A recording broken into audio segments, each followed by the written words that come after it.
इस ब्रांच को ऊपर जाने से रोकेगा तो फोर्स किधर लगेगी, फोर्स लगेगी नीचे। ले आओ अपना फ्लेमिंग्स का लेफ्ट हैंड रूल। फ्लेमिंग्स का left hand rule, thumb force, first finger magnetic field का direction and the middle finger will give the direction of the current. Welcome बच्चों, and we are back again with the next lecture and this is going to be lecture number 13 from our unit EMI and AC, and today we are going to start the second chapter of this unit, that is alternating current AC।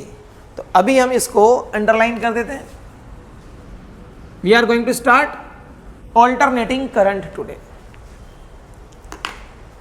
and the topic that we are going to complete today is alternating voltage and alternating current, and we have to understand the basic concept of alternating voltage and alternating current along with their equations and graphs। तो आज की heading आपको लगा लेनी है अपने registers में, alternating voltage and alternating current।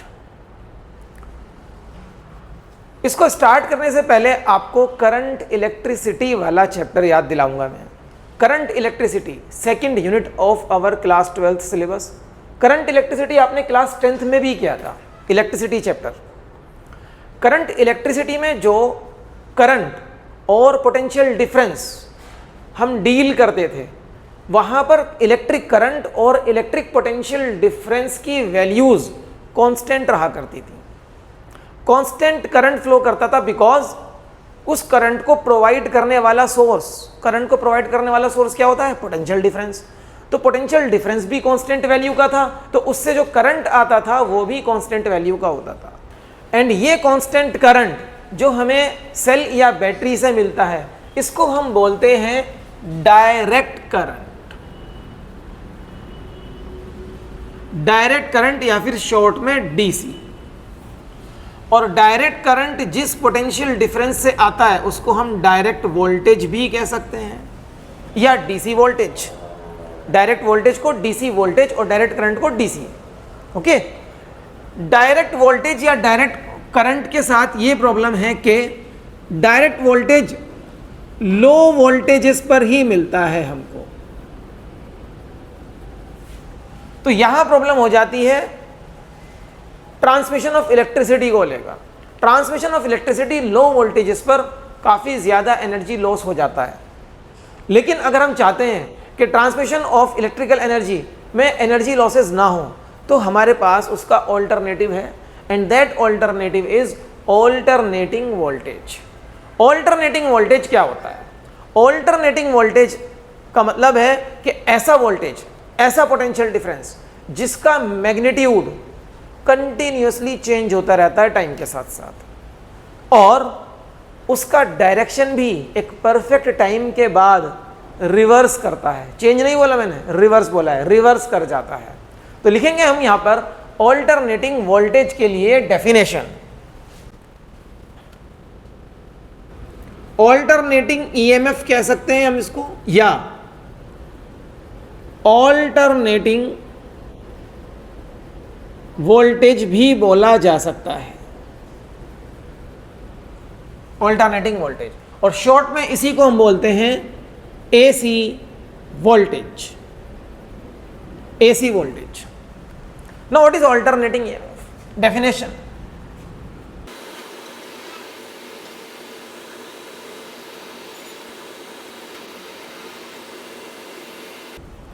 So the potential difference whose magnitude, जिसकी value changes continuously with time, इसकी वैल्यू टाइम के साथ साथ लगातार चेंज करती रहती है। इसकी वैल्यू कभी एक मैग्नीट्यूड पर नहीं टिकती। And whose direction reverses, direction reverse कर जाएगा मतलब बिल्कुल पलट जाएगा, अपोजिट हो जाएगा। Whose direction reverses periodically, periodically means after a fix time. हर बार जो डायरेक्शन रिवर्स होगा वो एक फिक्स टाइम के बाद ही रिवर्स होगा। ऐसे और ऐसे वोल्टेज को, ऐसे पोटेंशियल डिफरेंस को ऑल्टरनेटिंग पोटेंशियल डिफरेंस या ऑल्टरनेटिंग ईएमएफ बोलते हैं। और इसको आप मैथमेटिकली रिप्रेजेंट कर सकते हो यूजिंग अ साइन या cos equation. Mathematically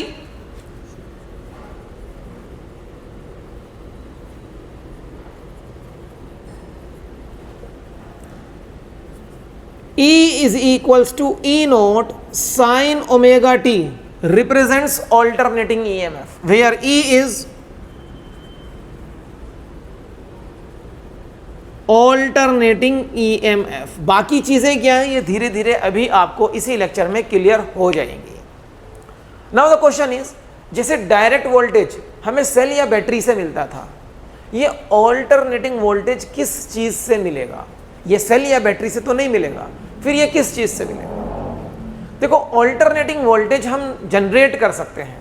alternating voltage generate कर सकते हैं by rotating a coil in a region of magnetic field. अगर आप एक कॉइल को मैग्नेटिक फील्ड वाली जगह में रोटेट करना शुरू कर दोगे तो उस कॉइल के साथ लिंक्ड मैग्नेटिक फ्लक्स चेंज होगा, और मैग्नेटिक फ्लक्स लिंक होकर चेंज होगा तो उसके अंदर ईएमएफ इंड्यूस हो जाएगा. ये ईएमएफ जो इस कॉइल में इंड्यूस होगा ये ऑल्टरनेटिंग वाला होगा, ये डायरेक्ट वाला नहीं होगा. इसको चेक करके देखते हैं. Suppose we are having a coil, we are having a coil like this. ये एक कॉइल है, एक्स डायरेक्शन में मैग्नेटिक फील्ड है हमारे पास, एक्स डायरेक्शन ऐसे मैग्नेटिक फील्ड है, और इस कॉइल का जो एक्सिस है वो z डायरेक्शन में है. इधर ये z डायरेक्शन, z का पॉजिटिव डायरेक्शन, ठीक है. और इस कॉइल को मैंने ऐसे रोटेट किया विद कांस्टेंट एंगुलर स्पीड या एंगुलर वेलोसिटी ओमेगा, है ना. इसको कांस्टेंट एंगुलर वेलोसिटी ओमेगा के साथ रोटेट किया, और ये कॉइल मेरे पास, इस कॉइल को नेम लिख देते हैं PQRS. तो अभी आप ना इसके PQ वाले पोर्शन पे ध्यान दो. PQ वाला portion, suppose this is the coil, ये ऐसे कॉइल रखी हुई है लाइक दिस, ठीक है. इसकी जो एक्सिस है वो Z एक्सिस की तरफ है और X एक्सिस की तरफ मैग्नेटिक फील्ड लगा हुआ है ना. कंपेयर कर लो डायग्राम से, X एक्सिस की तरफ मैग्नेटिक फील्ड लगा हुआ है, और मैंने इसको कांस्टेंट एंगुलर स्पीड से रोटेट किया लाइक दिस, ऐसे.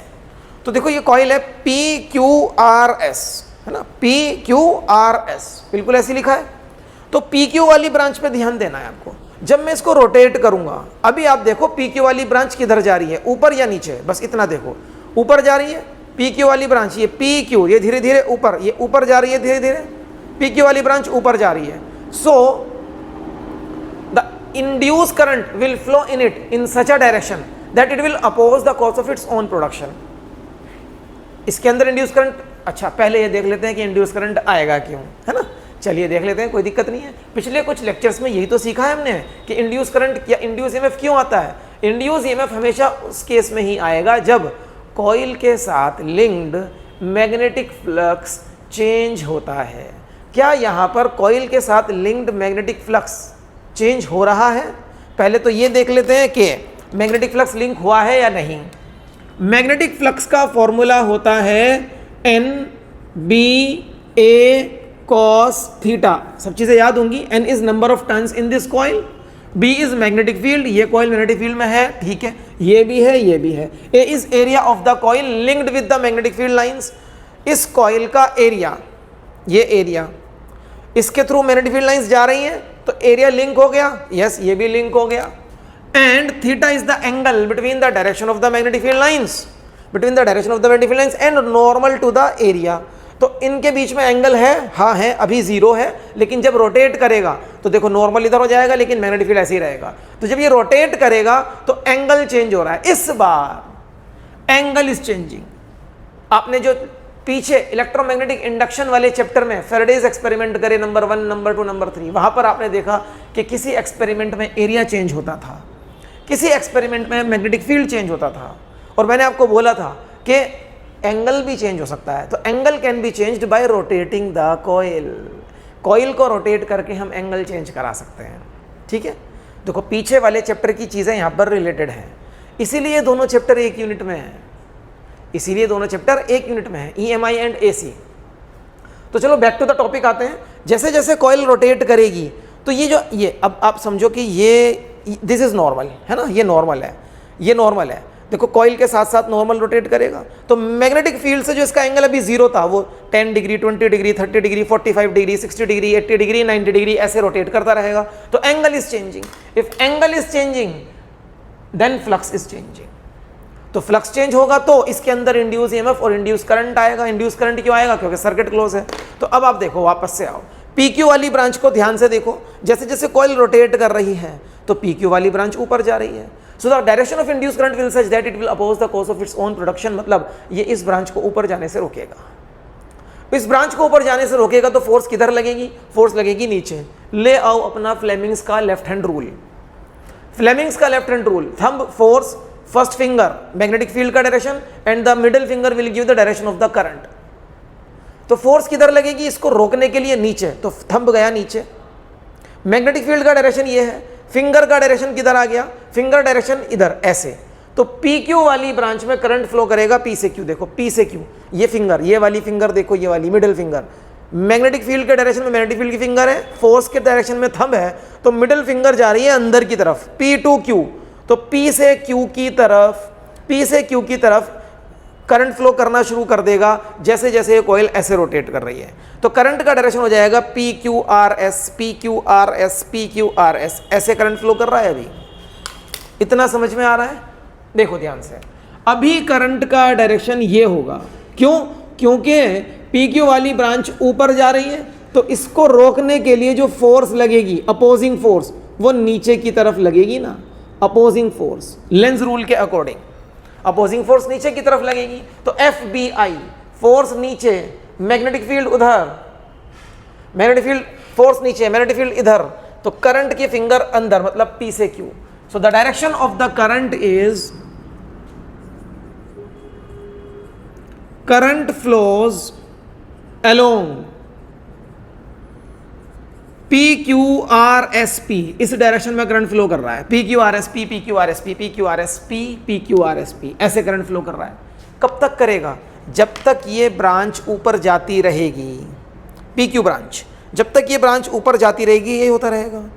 अब जैसे ही ये हाफ रोटेशन कंप्लीट होगी, ध्यान दो, उसके बाद तो PQ ब्रांच, ये PQ ब्रांच ऊपर आ चुकी है, अब PQ ब्रांच अब नीचे जाना शुरू कर देगी। अब जब ये नीचे जाना शुरू करेगी तो इंड्यूस करंट का डायरेक्शन किस तरह से होगा? It opposes the cause of its own production. अब PQ ब्रांच नीचे जा रही, तो इसको अपोज करने के लिए फोर्स का डायरेक्शन ऊपर हो जाएगा, और फोर्स का डायरेक्शन ऊपर हो जाएगा तो डेफिनेटली इंड्यूस करंट का डायरेक्शन भी रिवर्स कर जाएगा। चेक करते हैं इसको भी। देखो, जैसे ही इसका हाफ रोटेशन कंप्लीट होगा, आफ्टर हाफ रोटेशन, अब क्या होगा? अब ये कॉइल इस तरह से होगी कुछ। अब PQ ऊपर आ चुका है और RS नीचे आ चुका है। डायरेक्शन ऑफ मैग्नेटिक फील्ड वही है, डायरेक्शन ऑफ मैग्नेटिक फील्ड नहीं बदला।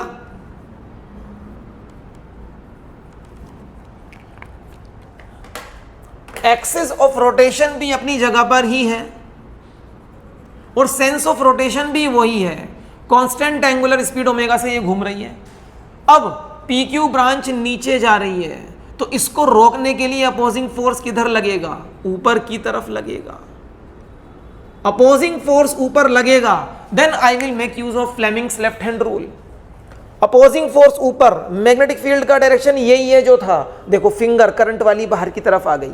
Now the current will flow from Q to P, ऐसे करंट फ्लो करेगा। तो अब डायरेक्शन ऑफ करंट हो गया QPSRQ। QPSRQ, ध्यान से देखो, ये डायरेक्शन उस वाले डायरेक्शन से तो अपोजिट है, इससे अपोजिट है। पहले चलता था PQRSP, PQRSP, अब चल रहा है PSRQP, PSRQP। कब तक? अब जब तक ये हाफ रोटेशन कंप्लीट ना हो जाए, है ना। पहले PQ ब्रांच नीचे जा रही थी, तो direction of current was from P to Q, और जैसे ही हाफ रोटेशन, सॉरी, पहले PQ ब्रांच ऊपर आ रही थी, है ना, पहले PQ ब्रांच ऊपर आ रही थी। जैसे ही PQ ब्रांच ऊपर आते आते हाफ रोटेशन कंप्लीट करती है, अब ये PQ ब्रांच नीचे जा रही है, तो इसकी अपोजिंग फोर्स ऊपर हो जाएगी। अपोजिंग फोर्स जैसे ही ऊपर होती है, फोर्स ऊपर, मैग्नेटिक फील्ड का डायरेक्शन, करंट का डायरेक्शन देखो क्या हो गया। तो पहले करंट का डायरेक्शन था P2Q, अब करंट का डायरेक्शन है Q2P। अब करंट का डायरेक्शन है Q2P, तो करंट का डायरेक्शन अपोजिट हो चुका है। अब ये अपोजिट कब तक रहेगा? अब ये अपोजिट रहेगा जब तक कि ये जैसे पहले हाफ रोटेशन कंप्लीट हुआ, अब दोबारा से हाफ रोटेशन कंप्लीट होगा। जैसे ही हाफ रोटेशन कंप्लीट होगा फिर सिचुएशन यही बन जाएगी। It means her half rotation पर करंट का डायरेक्शन रिवर्स हो रहा है, और इस कॉइल में जो इंड्यूस ईएमएफ आता होगा उसका भी डायरेक्शन रिवर्स हो रहा है। इसका मतलब यही हुआ ना, हर हाफ रोटेशन पर। और क्योंकि कॉइल को रोटेट किया है कांस्टेंट एंगुलर स्पीड से, कॉइल को रोटेट किया है कांस्टेंट एंगुलर स्पीड से, तो हर बार जो हाफ रोटेशन होता है वो एक फिक्स टाइम के बाद होता है। The half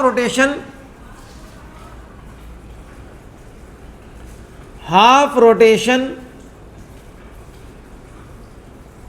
takes place after a fix time. क्यों? क्योंकि एंगुलर स्पीड कांस्टेंट है इसलिए। तो मतलब एक परफेक्ट टाइम के बाद ऑल्टरनेटिंग ईएमएफ बन रहा है, एक परफेक्ट टाइम के बाद ईएमएफ की वैल्यू रिवर्स हो रही है। देखो डेफिनेशन में यही लिखा है, हुज डायरेक्शन रिवर्सेस पीरियोडिकली। एक परफेक्ट टाइम के बाद डायरेक्शन रिवर्स हो रहा है, और क्या वैल्यू भी लगातार चेंज हो रही है वो भी देखना पड़ेगा। देखो यहां पर अब मैं यूज करूंगा Faraday's law of electromagnetic induction को। फ्लक्स का फॉर्मूला यही है। फ्लक्स के फॉर्मूले को थोड़ा चेक करते हैं। NBA कॉस, क्या मैं थीटा को ओमेगा टी लिख सकता हूं? Because theta is the angle rotated by the coil. Coil का ये नॉर्मल था ना, याद करो। तो कॉइल का जो नॉर्मल एंगल बनाता है मैग्नेटिक फील्ड से, थीटा, वही तो angle rotated by the coil है। और एंगल रोटेटेड मतलब एंगुलर डिस्प्लेसमेंट, और एंगुलर डिस्प्लेसमेंट मतलब एंगुलर स्पीड इनटू टाइम। तो मैं थीटा को लिख सकता हूं angular speed into time. And according to Faraday's law, induced EMF is minus D phi by D T. तो इंड्यूस्ड ईएमएफ का सिंबल बच्चों ये वाला ई बनाएंगे। इस ई को ईएमएफ के लिए यूज मत करना, ये इलेक्ट्रिक फील्ड का ई था, याद है ना। इलेक्ट्रिसिटी में इसको ईएमएफ, इसको इलेक्ट्रिक फील्ड ले रहे थे आप। तो आप ईएमएफ के लिए ये वाला सिंबल बना लो या स्मॉल ई बना लो, वो भी चल जाएगा। तो induced EMF is minus D by D T of phi NBA cos omega T.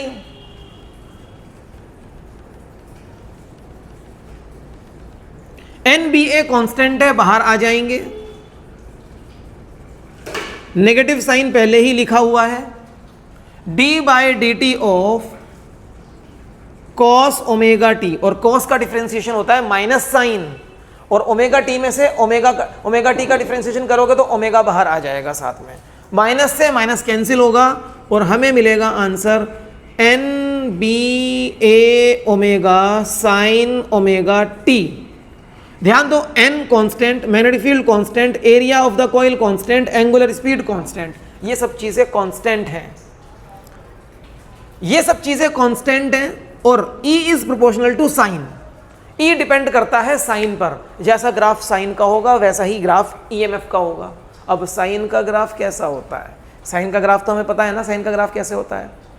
Sign का ग्राफ बना लेते हैं। यहां पर ध्यान से देखिए, देखो ऑलरेडी इक्वेशन लिखी हुई है। आपको बोला था ना कि मैथमेटिकली ऑल्टरनेटिंग ईएमएफ को E is equals to E naught sine omega T से रिप्रेजेंट कर सकते हैं। तो अब आपको आइडिया लग रहा होगा कि इसका मतलब ये ई नोट है, this is E naught.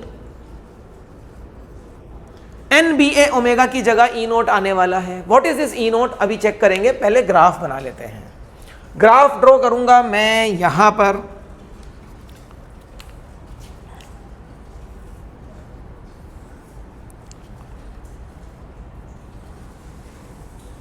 Sine curve ऐसा ही होता है ना,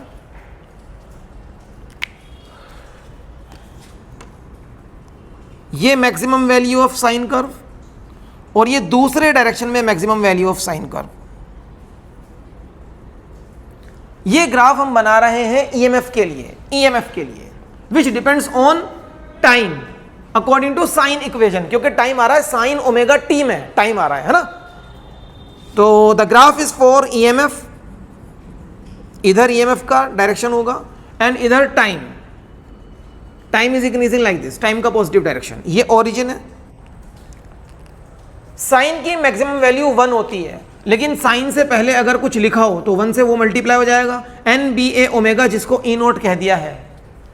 तो जब साइन की मैक्सिमम वैल्यू 1 होगी, 1 इंटू एन बी ए ओमेगा, तो ये ईएमएफ की मैक्सिमम वैल्यू होगी, जिसको आप ई नोट लिखते हो। मतलब E naught is the maximum value of alternating EMF. और क्योंकि साइन देखो टाइम के साथ साथ ऐसे चेंज कर रहा है लगातार, इट इज चेंजिंग कंटिन्यूसली, कोई भी ऐसा टाइम नहीं है जहां पर साइन की वैल्यू रुक जाती हो, कांस्टेंट हो जाती हो, और साइन पे ही डिपेंड करता है ईएमएफ। तो इट मींस जैसे साइन टाइम के साथ साथ लगातार चेंज होता है, वैसे ही ईएमएफ टाइम के साथ साथ लगातार चेंज होता है, it changes continuously with time. ऐसे ईएमएफ को अल्टरनेटिंग ईएमएफ बोलते हैं, जो टाइम के साथ साथ लगातार चेंज होता रहे और एक टाइम के बाद अपनी वैल्यू को रिवर्स कर ले, अपने डायरेक्शन को रिवर्स कर ले, इस टाइम के बाद देखो डायरेक्शन रिवर्स हुआ, अभी तक डायरेक्शन पॉजिटिव था, इसके बाद डायरेक्शन नेगेटिव हो जाएगा। और ये जो परफेक्ट टाइम होता है, ये उतना ही टाइम होता है जितने टाइम में हाफ रोटेशन हो रहा है इस कॉइल का, अगर इस कॉइल की एंगुलर स्पीड ओमेगा है तो इस कॉइल के लिए टाइम पीरियड कितना होगा, 2 पाई बाय ओमेगा। इतने टाइम में एक रोटेशन कंप्लीट होगा, तो हाफ रोटेशन इसका हाफ कर दो, पाई बाय ओमेगा टाइम में, every pi by omega time में डायरेक्शन रिवर्स हो जाता है, तो यहां पर टाइम पीरियड कंप्लीट हो रहा है, यहां पर टाइम पीरियड हाफ, हर हाफ टाइम पीरियड में डायरेक्शन रिवर्स हो जाता है। मैक्सिमम वैल्यू ऑफ ईएमएफ यहां लिखी जा सकती है ई नोट, और ये दूसरे डायरेक्शन की मैक्सिमम वैल्यू को हम माइनस ई नोट करके लिखेंगे, एक को प्लस ई नोट, एक को माइनस ई नोट। लेकिन इसका मतलब ये नहीं है कि plus E naught is greater than minus E note. Plus और माइनस यहां पर डायरेक्शन को डिनोट करता है। अगर एक डायरेक्शन आपने पॉजिटिव लिया है तो दूसरे डायरेक्शन को नेगेटिव से रिप्रेजेंट कर रहे हैं, बस दैट्स इट, इतना ही है प्लस और माइनस का मतलब यहां पर।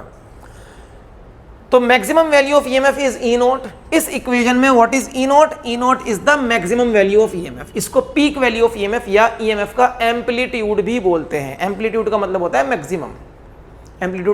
है मैक्सिमम, तो ये आपका ऑल्टरनेटिंग ईएमएफ की डेफिनेशन, मैथमेटिकली उसकी इक्वेशन, और ये कैसे आता है ये मैंने आपको समझाया। अगर आपने ये चीज़ समझ ली है तो समझ जाओ एक जनरेटर कैसे काम करता है, वो आपको समझ में आ चुका है। और जिस दिन ये यूनिट फिनिश होगी जनरेटर के लेक्चर के साथ, एसी जनरेटर का टॉपिक हमारे इस चैप्टर में है और वो लास्ट टॉपिक है, ठीक है। तो ये चीज़ अगर आपने समझ ली है तो आपने एसी जनरेटर का आधे से ज़्यादा काम निपटा लिया है, और समझ तो ली होगी क्योंकि मैंने बहुत अच्छे से समझाया है मुझे लगता है। बट अगर आपको लग रहा है नहीं अच्छे से नहीं समझाया तो कमेंट बॉक्स में शेयर कीजिए कि क्या चीज़ आपको अभी तक समझ में नहीं आई यहाँ से, ठीक है। तो एक बार रिकैप कर लेते हैं, हम ऑल्टरनेटिंग वोल्टेज कैसे ला सकते हैं? एक कॉइल को मैग्नेटिक फील्ड में रोटेट करके। जब कॉइल रोटेट करती है तो उसके साथ लिंक्ड मैग्नेटिक फ्लक्स चेंज होता है। जब वो फ्लक्स चेंज होता है तो उसमें इंड्यूस ईएमएफ आता है, और इंड्यूस ईएमएफ हर हाफ रोटेशन के बाद अपना डायरेक्शन रिवर्स करता है। जैसे हाफ रोटेशन कंप्लीट होगी, now it will change its direction. फिर हाफ रोटेशन कंप्लीट होगी, now it will again reverse its direction. Her half rotation के बाद वो रिवर्स करता रहेगा। और हाफ रोटेशन, क्योंकि इसकी स्पीड कांस्टेंट है तो हाफ रोटेशन में लगने वाला टाइम कांस्टेंट रहेगा, मतलब एक परफेक्ट टाइम के बाद वो अपने डायरेक्शन को रिवर्स करता है। ऐसा ईएमएफ जिसकी वैल्यू लगातार चेंज होती रहे और जो एक परफेक्ट टाइम के बाद अपने डायरेक्शन को रिवर्स करता रहे, उस ईएमएफ को, उस वोल्टेज को ऑल्टरनेटिंग ईएमएफ या ऑल्टरनेटिंग वोल्टेज ही कहा जाता है। और क्योंकि उसकी इक्वेशन में साइन आ रहा है, देखो हमने कुछ नहीं करा, ड्राइव करा है बस सीधा, डेरिवेशन करने के बाद जो आंसर आया उसमें साइन है, तो इसका मतलब ये हुआ ऑल्टरनेटिंग ईएमएफ ऐसे ही वेरी करता है जैसे एक साइन कर्व वेरी करता है। साइन कर्व ये होता है तो ऑल्टरनेटिंग ईएमएफ का भी कर्व यही बनेगा, इसका ग्राफ भी यही बनेगा। और ग्राफ से क्लियर है कि इसकी वैल्यू कभी नहीं रुकती, it changes continuously with time. देखो it changes continuously with time, और एक टाइम आता है उसके बाद इसकी वैल्यू रिवर्स कर जाती है। पॉजिटिव डायरेक्शन का मतलब है एक डायरेक्शन ये वाला P Q R S P, और नेगेटिव का मतलब है डायरेक्शन दूसरा वाला Q R S R Q, ये मतलब है इन चीज़ों का। ठीक है, तो प्लस और माइनस यहाँ पर डायरेक्शन बताते हैं कि डायरेक्शन में चेंज हुआ है और कुछ नहीं। प्लस माइनस का मतलब कम या ज़्यादा नहीं है यहाँ पर, याद रखिएगा। ठीक है, ये चीज़ें समझ में आ रही हैं आई होप। यहाँ पर वीडियो को पॉज करेंगे, ये सब नोट करिए, और ये नोट करना इतना ज़्यादा ज़रूरी नहीं है, लेकिन हाँ इसके बिना आपको ये समझ में नहीं आएगा कि ऑल्टरनेटिंग ईएमएफ आता कहाँ से है। ऑल्टरनेटिंग ईएमएफ एक कॉइल को मैग्नेटिक फील्ड में रोटेट करने से आ जाता है, ये याद रखिएगा। ठीक है, आई होप यहाँ तक को तो कॉपी कर चुके हो चीज़ों को। तो अभी हमारे पास ऑल्टरनेटिंग ईएमएफ की डेफिनेशन है। डेफिनेशन के अकॉर्डिंग ऑल्टरनेटिंग ईएमएफ या ऑल्टरनेटिंग वोल्टेज वो वोल्टेज है जिसका मैग्नीट्यूड लगातार बदले टाइम के साथ और जिसकी डायरेक्शन रिवर्स हो जाती है पीरियोडिकली, और उसको mathematically E equals to E naught sine omega T से आप रिप्रेजेंट कर सकते हो, और ये उसका ग्राफ होगा। This is going to be the graph. ऐसे वोल्टेज से जो करंट आएगा वो ऑल्टरनेटिंग करंट कहलाएगा। Now alternating current,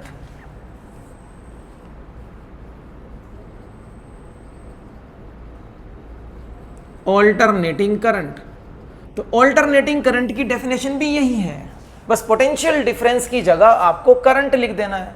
the current whose magnitude changes continuously with time and whose direction reverses periodically is known as alternating current, है ना। the current whose magnitude changes continuously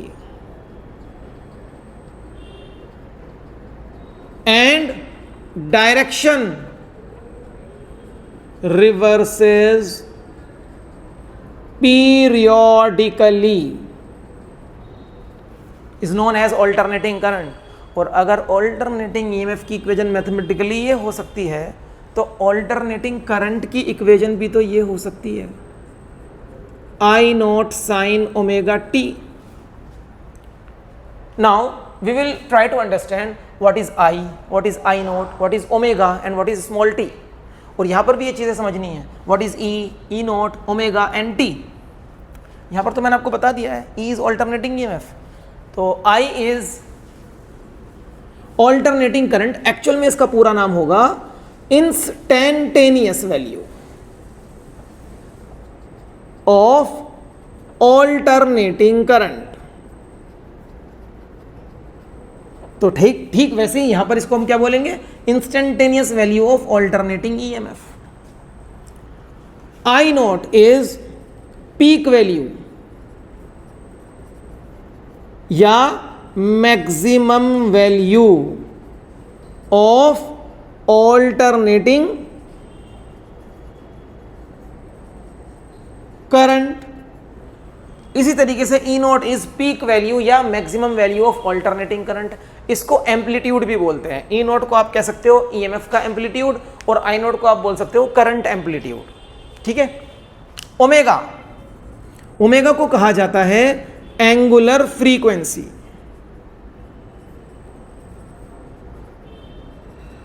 angular frequency,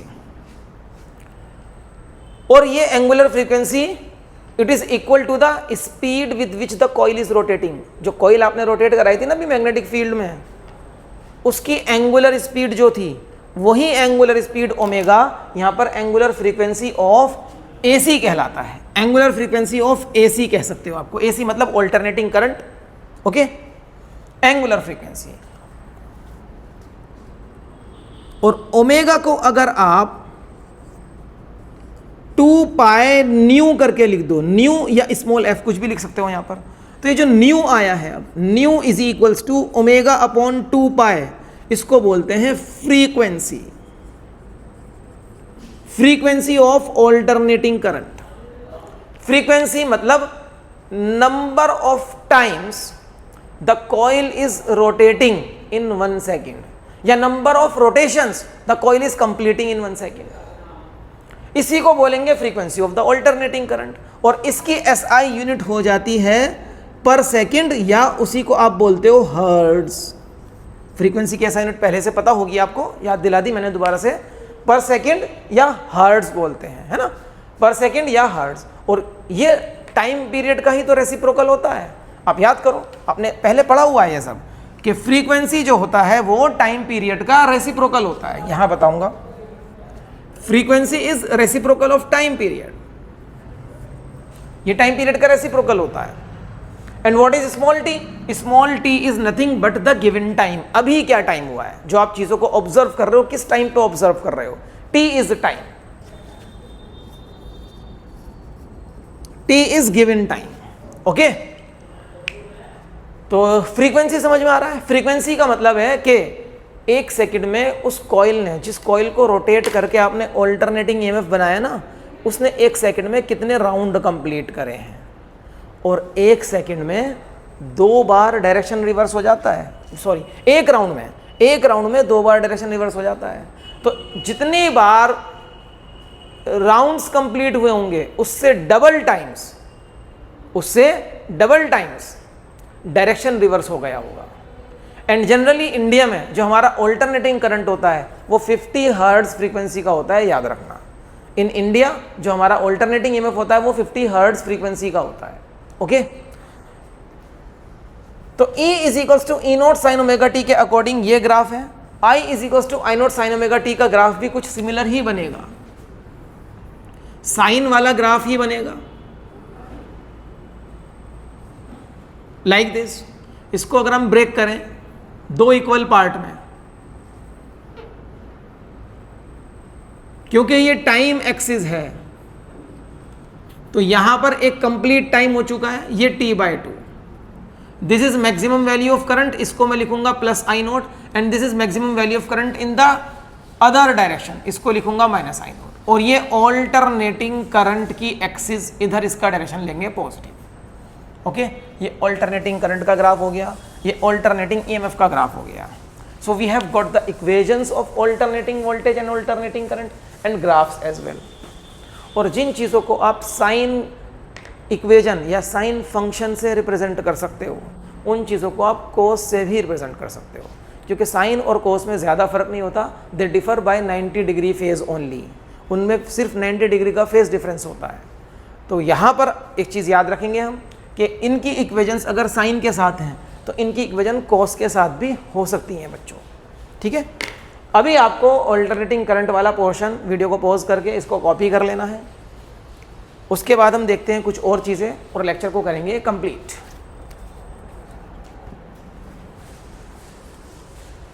I hope यहां तक complete कर चुके हो।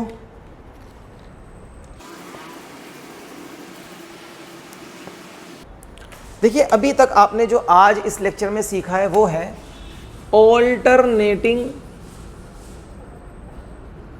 EMF, जिसको mathematically आप E is equals to E naught sine omega T से रिप्रेजेंट कर सकते हैं, एंड ऑल्टरनेटिंग करंट,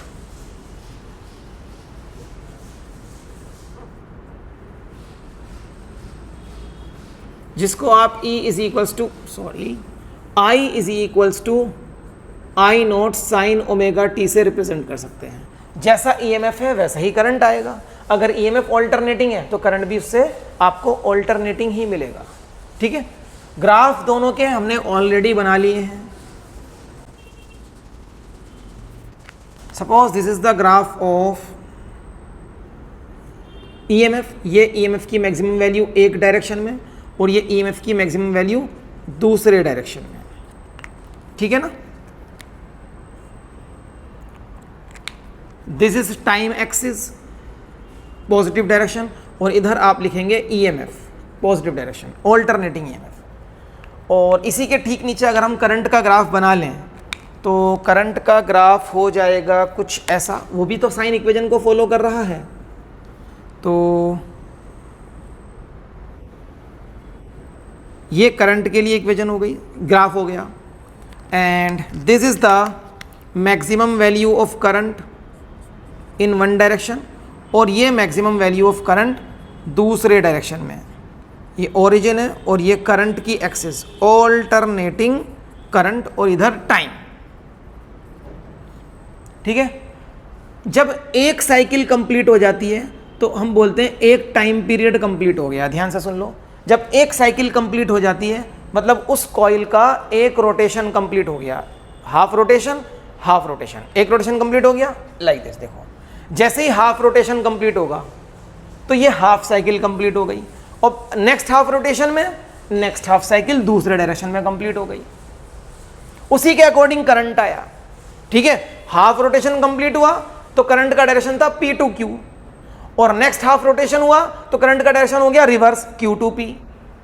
ओके, तो T टाइम में अगर एक साइकिल कंप्लीट होती है तो हाफ साइकिल कंप्लीट होने में हाफ टाइम लगेगा, T/2। यहां पर भी T/2 और T, इस तरीके से लिख सकते हो, ठीक है। टाइम पीरियड के रेसिप्रोकल को ही फ्रीक्वेंसी बोलते हैं। और टाइम पीरियड और ओमेगा का रिलेशन मत भूलना, ओमेगा इज 2π/T, ये इंपॉर्टेंट है, या ओमेगा इज 2πν, क्योंकि टाइम पीरियड के रेसिप्रोकल को ही फ्रीक्वेंसी कहा जाता है, फ्रीक्वेंसी ऑफ ऑल्टरनेटिंग करंट। यही सब चीजें हम कॉस के साथ भी कर सकते हैं। Also alternating EMF can be represented by E is equals to E0 cos omega T, and alternating current can be represented by cos equation as well। अगर EMF की इक्वेशन में cos है तो करंट की इक्वेशन भी उस जैसी आनी चाहिए। If current is flowing through a resistance, मान लो एक रेजिस्टेंस से करंट फ्लो कर रहा है, ठीक है, तो ये करंट की इक्वेशन हो गई। और इन दोनों के graph cos graph, this is going to be the maximum value of EMF in one direction, और ये दूसरे डायरेक्शन में maximum value of EMF। Origin इधर EMF की एक्सिस, इधर टाइम, ये टाइम एक टाइम पीरियड कंप्लीट हो गया तो यहां पर हाफ टाइम पीरियड कंप्लीट हो गया होगा, हाफ टाइम, ठीक है ना। और इसी के अकॉर्डिंग अगर आप बना लें करंट का ग्राफ तो उसमें भी कॉस इक्वेशन है, तो कॉस का ही ग्राफ बनाएंगे, कॉस का ग्राफ बनाएंगे लाइक दिस। इसी को नीचे एक्सटेंड करेंगे, इसी को नीचे एक्सटेंड करेंगे, यहां पर टाइम t, यहां पर टाइम T/2, समझ रहे हो ना। ये करंट की एक्सिस और इधर टाइम का positive direction, this is origin, और ये ग्राफ होगा लाइक दिस। इसके 4 पार्ट इक्वल अगर कर लो, देखो तो ग्राफ आसानी से बन जाता है। अब देखो ये हाफ हो गया, नेक्स्ट हाफ, ये this is the maximum value of current in one direction and this is the maximum value of current in the opposite direction. DC direct current जिस सोर्स से आता है उसको सेल बोलते हैं। सेल का सिंबल ये यूज करते हो ना, positive plate, negative plate, positive potential, negative potential, higher potential, lower potential, इससे पोटेंशियल डिफरेंस मिलता है। ऑल्टरनेटिंग करंट जिस चीज से आता है उसे हम बोलते हैं कॉइल को रोटेट करके, और कॉइल रोटेट कहां करती है? जनरेटर में। तो ऑल्टरनेटिंग करंट का सोर्स बेटा कोई भी जनरेटर हो सकता है, एसी जनरेटर बोलो इसको, एसी जनरेटर। और जनरेटर का सिंबल होता है सर्कल के अंदर एक साइन कर्व बना दो, ये साइन कर्व है, साइन कर्व, सर्कल के अंदर साइन कर्व बना दो, ठीक है, ये इसका सिंबल होता है। This is the symbol of generator. तो किसी भी सर्किट में अगर आपको एक ऐसा सिंबल दिख रहा है, समझ जाओ वो एसी जनरेटर है। और ये एसी जनरेटर इस तरीके से अगर किसी रेजिस्टेंस के साथ कनेक्टेड है तो ये इसको देगा करंट लाइक दिस। और करंट का डायरेक्शन हाफ टाइम के लिए ऐसे जाएगा, फिर नेक्स्ट हाफ टाइम के लिए ऐसे जाएगा, हाफ टाइम के लिए ये होगा, नेक्स्ट हाफ टाइम के लिए ये होगा। इस तरीके से ये करंट फ्लो करता है अगर ये ऑल्टरनेटिंग करंट है। तो ये चीज़ आपको आज के इस लेक्चर से समझनी है। आज का लेक्चर बहुत ज़्यादा इंट्रोडक्टरी लेवल पर था, सिर्फ जो अभी बोर्ड पर लिखा है वही आज आपने समझना था, और इसके समझने के लिए पीछे पूरी डिटेल जो मैंने आपको कराई है उसकी रिक्वायरमेंट होती है, ठीक है। तो इन चीज़ों को समझते हुए हम बढ़ेंगे आगे इस चैप्टर में, और नेक्स्ट लेक्चर में देखेंगे कि क्या चीज़ें आने वाली हैं। आज मैंने आपको EMF दो तरीके के बताए हैं, देखो ध्यान से, instantaneous value of EMF, peak value of EMF. अभी दो तरह के और हैं, और उनमें से एक के लिए नेक्स्ट लेक्चर और दूसरे के लिए नेक्स्ट टू नेक्स्ट लेक्चर रहेगा। एंड उनका नाम चलिए मैं आपको बता देता हूं। The next lecture is going to be for mean value of alternating EMF या mean value of alternating current, और उसके बाद आएगा root mean square value of alternating EMF या root mean square value of alternating current. चलिए आज का lecture close करते हैं, लेकिन जाने से पहले आपसे मेरी एक रिक्वेस्ट रहेगी कि बच्चों इन वीडियोस से थोड़ा भी बेनिफिट हो रहा है तो प्लीज़ इन वीडियोस को लाइक करें, अपने फ्रेंड्स के साथ शेयर करें, सो दैट आपके फ्रेंड्स को भी पूरा बेनिफिट मिल जाए इन लेक्चर्स का। और आपको याद रहना चाहिए कि क्लास 12 फिजिक्स का पूरा सिलेबस हम लोग कवर करेंगे इस चैनल पर, फिजिक्स सीखो पर। तो अगर आपको फिजिक्स के क्लास 12 के सिलेबस से कोई भी चीज़ सीखनी है या पूरा सिलेबस करना है तो आप इस चैनल पर बने रहिए, चैनल को सब्सक्राइब कर लीजिए और बेल आइकन को प्रेस कर दीजिए, सो दैट कोई भी नेक्स्ट वीडियो आती है तो उसका नोटिफिकेशन आपको प्रॉपरली मिलता रहे और वो वीडियो आपसे मिस ना हो जाए, पर्टिकुलरली वो लेक्चर जो लेक्चर आप रियल में करना चाहते हो। तो चलिए मिलेंगे अब नेक्स्ट लेक्चर में एक नए टॉपिक के साथ। Till then bye bye.